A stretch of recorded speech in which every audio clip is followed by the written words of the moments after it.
I would like to say something for my mother and father in Spanish.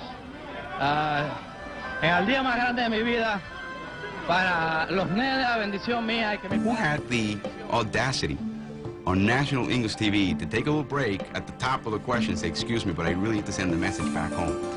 That tells you how important his background was for him. That background began for Roberto Clemente-Walker on August 18, 1934, in Carolina, Puerto Rico. The youngest of 7, Roberto learned early the value of work.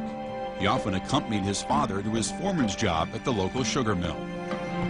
When he was about 8 or 9, he wanted a bicycle and apparently carried heavy containers of milk for a neighbor every morning and every evening, and got a penny in the morning and a penny, and saved $20-some to buy a bicycle. Roberto identified a lot with the strugglers. He used to tell me taxi drivers, people who work in the factories, guys who pick up the garbage. He respected those people. He told me more than once, the people who struggle are the people who know the true essence of what to be alive is. Nowhere was Clemente more alive than on the baseball field. He caught the eye of Brooklyn scout Al Campanis, who signed the 19-year-old for $10,000 in February of 1954. Sent to the Dodgers' AAA farm club in Montreal, Clemente was the best-kept secret in baseball. Whenever we saw scouts come into the ballpark, we didn't play him. He was on deck.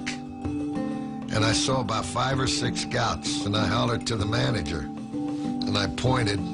He took Clemente out for a pinch hitter in the bottom of the first inning. And that young man was really upset. We used to sit there, and he said, Joey, what's wrong with the Dodgers? They don't let me play. Despite the Dodgers' efforts to hide his talent, Clemente was picked first by the cellar-dwelling Pirates in the December 1954 draft of minor leaguers. Although it took just 6 years for Pittsburgh to win the World Series with Clemente, it took longer for him to be welcomed by his teammates.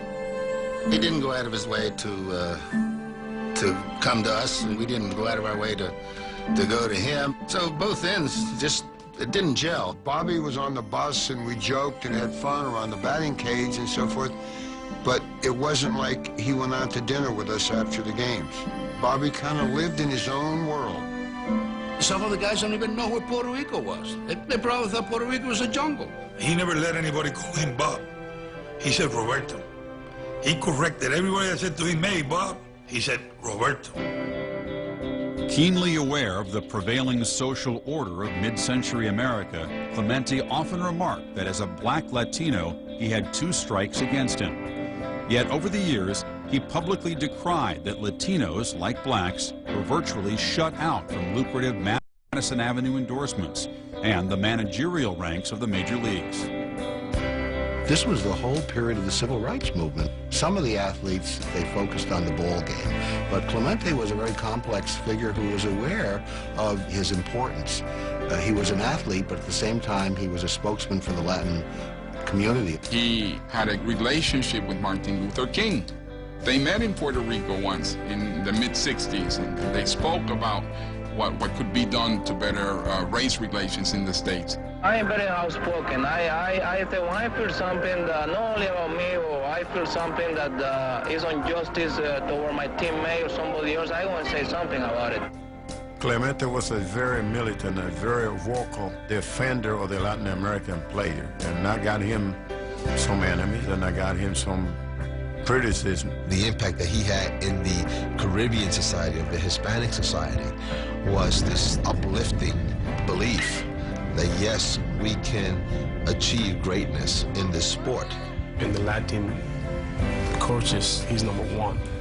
One of the reasons why today we've been well known is because he was fighting for us.